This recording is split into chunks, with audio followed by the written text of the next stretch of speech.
Good morning students. देखिए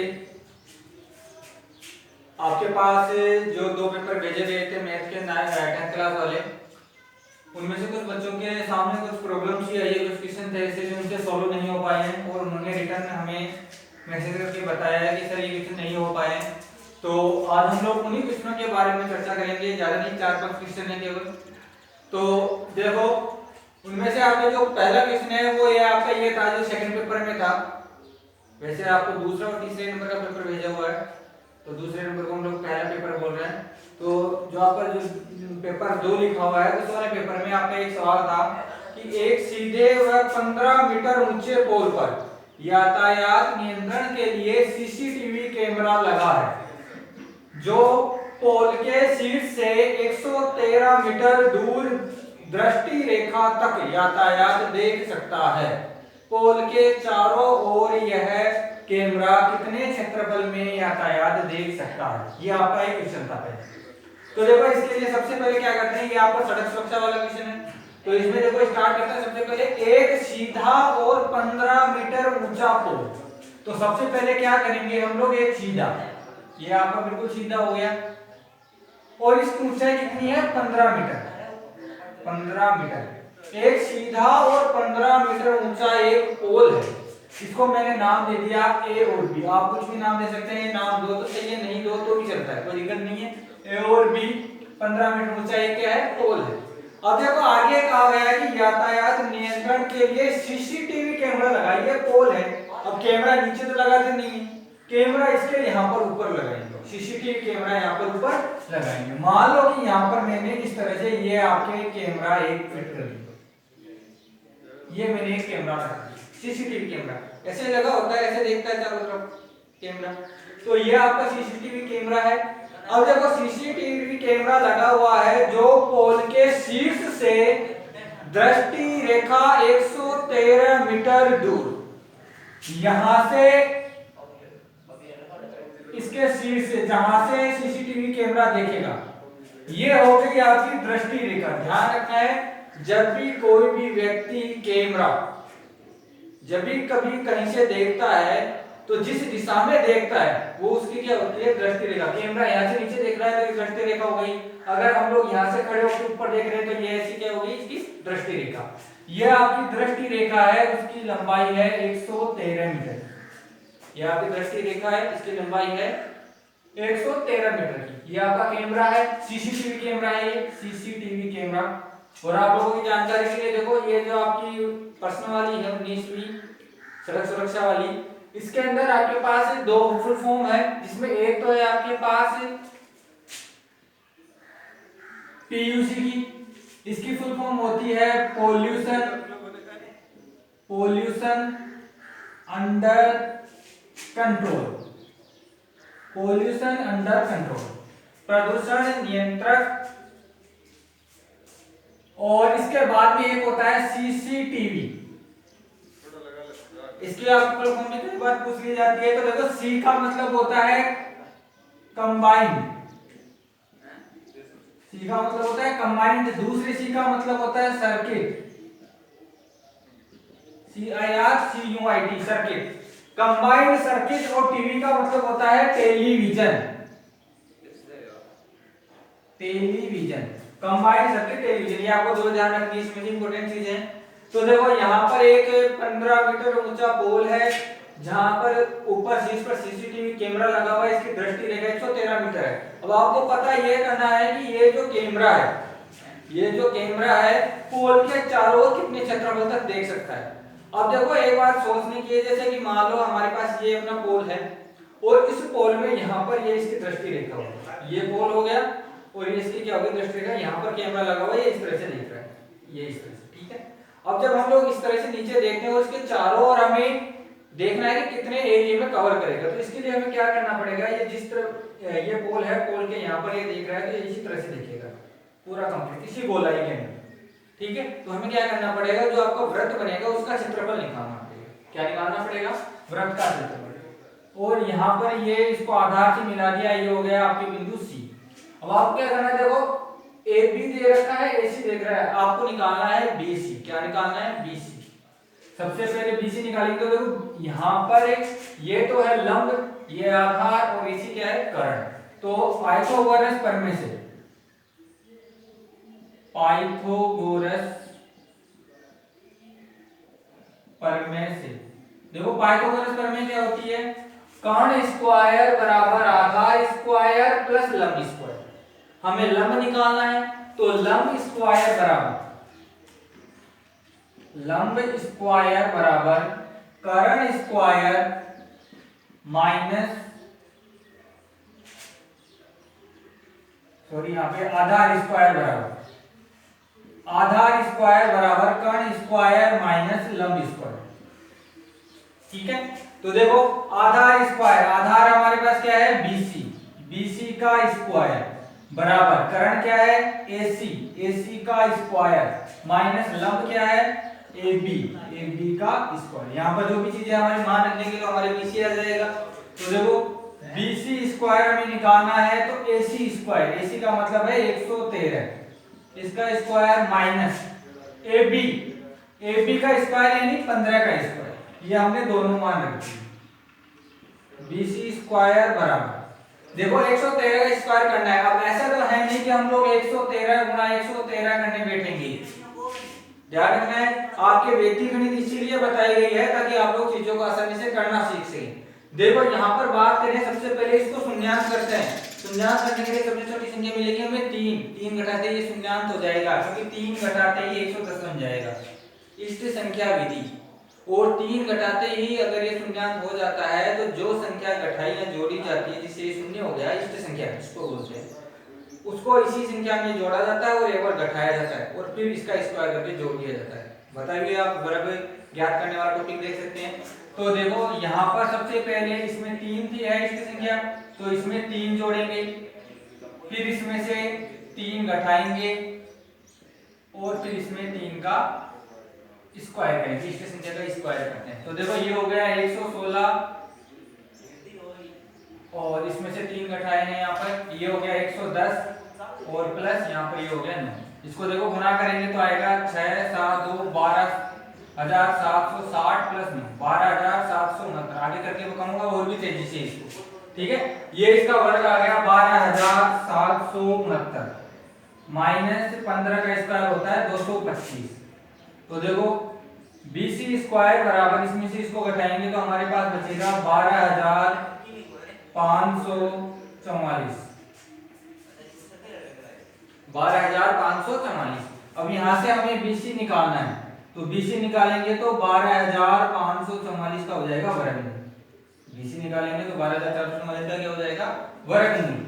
यहाँ पर स्क्वायर है, स्क्वायर हटाते ही इधर वाली संख्या का वर्गमूल हो जाता है। तो यहाँ से बीसी बराबर आएगा, इसका मान आएगा 112। तो 112 देखो जैसे अभी मान लो पहले की तरह हमें इसको चेक करना है 112 में इसका वर्ग सही है या नहीं है।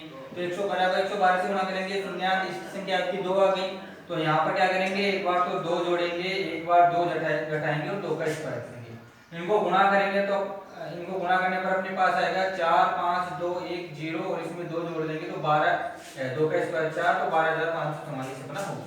ठीक है, ये इतने मीटर आपके पास क्या आ गया बीसी। अब देखो जब कैमरा देखेगा तो ये जो बीसी है इसी के चारों ओर देखेगा, इस तरह से घूमेगा कैमरा आपके। ठीक है, तो ये वृत्त के लिए क्या हो गई त्रिज्या, ये क्या हो गई वृत्त की त्रिज्या। तो इस वृत्त की त्रिज्या को मानकर हम लोग क्या करेंगे, इस वृत्त का क्षेत्रफल निकालेंगे।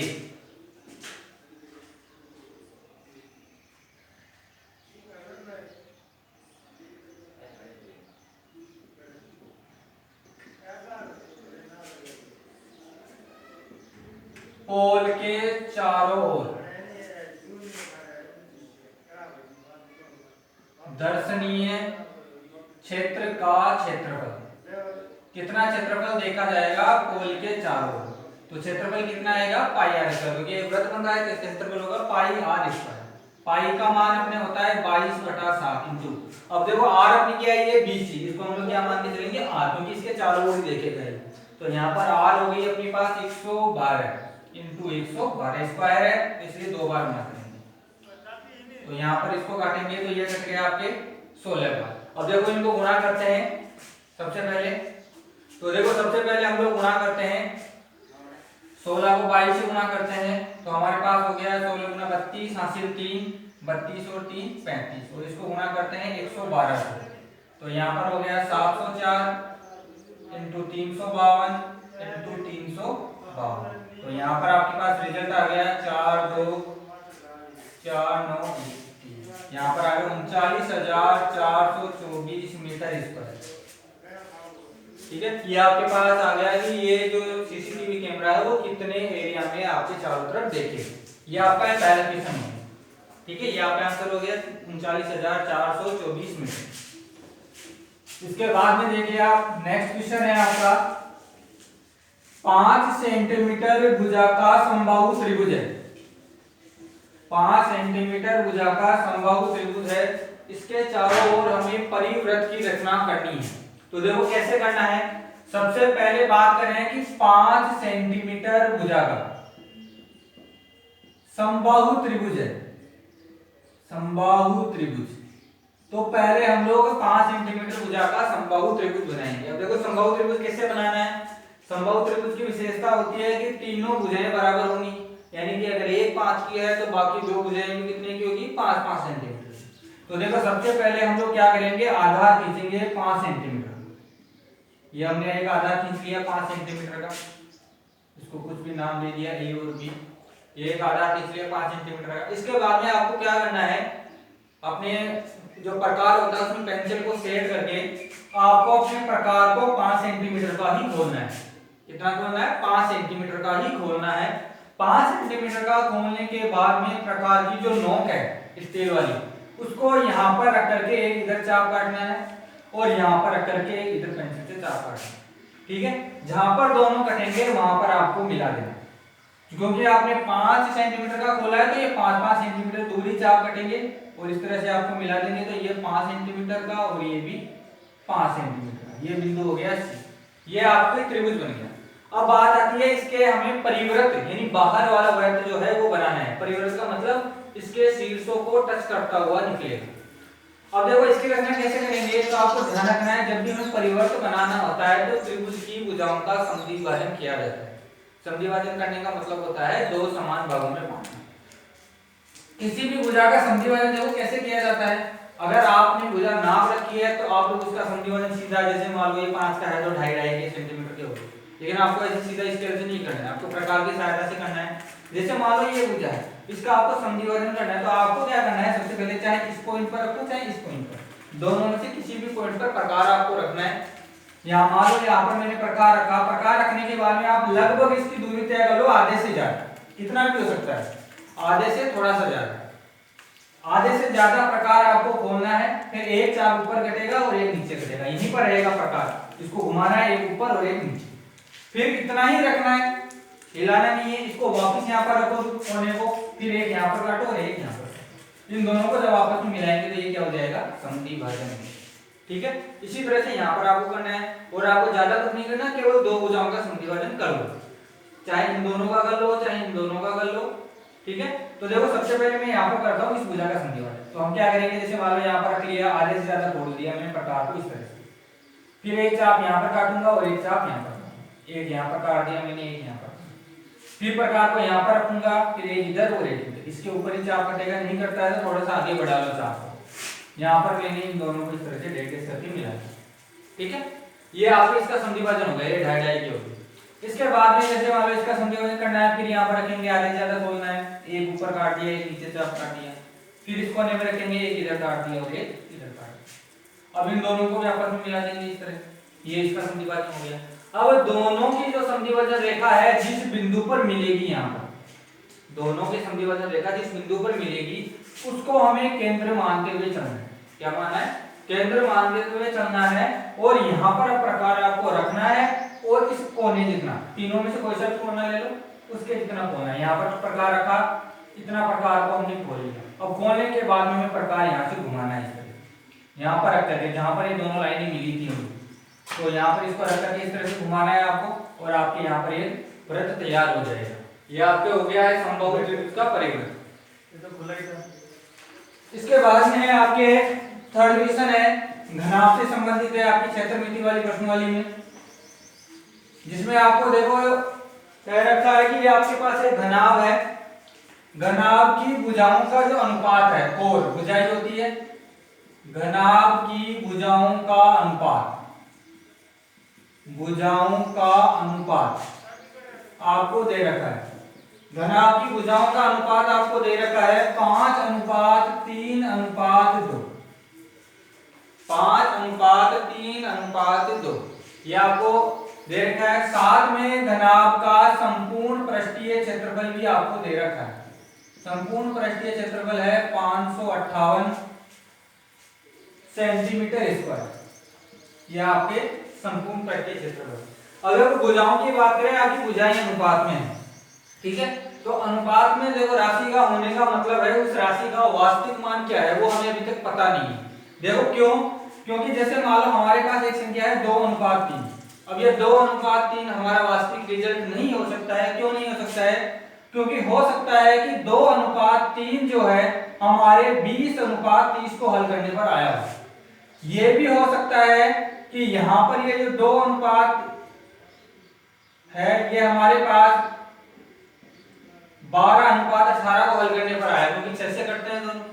तो इस तरह से ये कोई फिक्स नहीं होता। तो इसलिए हम लोग क्या करते हैं, जब अनुपात वाली राशि को बाहर निकाला जाता है तो उसके साथ एक गुणांक काम में लिया जाता है। वो आप कोई सा भी ले सकते हो, जैसे x, y, z, abc कुछ भी। तो यहाँ पर देखो ये लंबाई का अनुपात है, ये चौड़ाई का अनुपात है और ये ऊंचाई का अनुपात है। तो यहाँ पर बात करें लंबाई की, लंबाई कितनी होगी, माना लंबाई कितनी मान ली 5x सेंटीमीटर, 500x के साथ में लिखी है मैंने 5x सेंटीमीटर। यहाँ पर आपके पास हो गई चौड़ाई हो गई 3x सेंटीमीटर और ऊंचाई आपके पास हो गई 2x सेंटीमीटर। अब आपके पास सारी चीजें दी हुई है, आपको ध्यान रखना अनुपात से बाहर निकालो तो कुछ ना कुछ साथ में जोड़ के निकालना है। x लिख लिया मैंने साथ में, इसलिए इसको बाहर निकाल दिया। अब x से कुछ भी आएगा हमारे पास रिजल्ट पूरा आ जाएगा। तो देखो अब हमारे पास दिया हुआ है संपूर्ण पृष्ठीय क्षेत्रफल, तो हम संपूर्ण पृष्ठीय क्षेत्रफल का सूत्र लगाते हैं 2 ब्रैकेट लंबाई इंटू चौड़ाई प्लस चौड़ाई इंटू ऊंचाई प्लस ऊंचाई इंटू लंबाई बराबर ये है आपका संपूर्ण पृष्ठीय क्षेत्रफल। इसको इधर भी घुमा के लिख सकते हो। तो देखो इसको लिखते हैं 2 ब्रैकेट लंबाई इंटू चौड़ाई, लंबाई कितनी है 5x और चौड़ाई 3x प्लस चौड़ाई इंटू ऊंचाई प्लस ऊंचाई इंटू लंबाई बराबर संपूर्ण पृष्ठीय क्षेत्रफल कितना दे रखा है 558। 2 ब्रैकेट 5 को 3 से गुणा करेंगे 15 और x को x से गुणा करेंगे तो x square plus 3 दूने 6x square plus 5 को 2 से करेंगे तो 10x स्क्वायर बराबर 558। इसको हल करेंगे आगे तो देखो इनको जोड़ देते हैं 15 और 6 21, 21 और 10 31, 31x स्क्वायर बराबर 558, 31x स्क्वायर बराबर 558। अब देखो यहाँ पर इसको हल करते हैं तो x स्क्वायर का मान हमें निकालना है, x का पता करना है। तो ये 2 और 31 गुणा में है तो इधर किसमें जाएंगे भाग में, 558/2 गुणा 31, ठीक है। तो देखो इसको पहले 2 से काटते हैं, 2 दूनी 4, 2 7 14 और 2 9 18 और ये आगे कट गया 9 से, ठीक है। तो x स्क्वायर बराबर कितना आ गया 9, तो x बराबर आ गया आपके पास √9, यानी x का मान कितना आ गया 3 सेंटीमीटर। x अगर 3 सेंटीमीटर है तो यहाँ पर अब देंगे देखो लंबाई कितनी आएगी 5 गुणा x का मान है 3 तो यहाँ पर हो गया 15 सेंटीमीटर लंबाई। यहाँ पर चौड़ाई आएगी 3 गुणा 3 बराबर 9 सेंटीमीटर और ऊंचाई आएगी 2 गुणा x का मान 3 आ रहा है 2 गुणा 3 यानी 6 सेंटीमीटर। ये आपके ये वाला सवाल हो गया। इसके बाद में आपका एक सवाल और है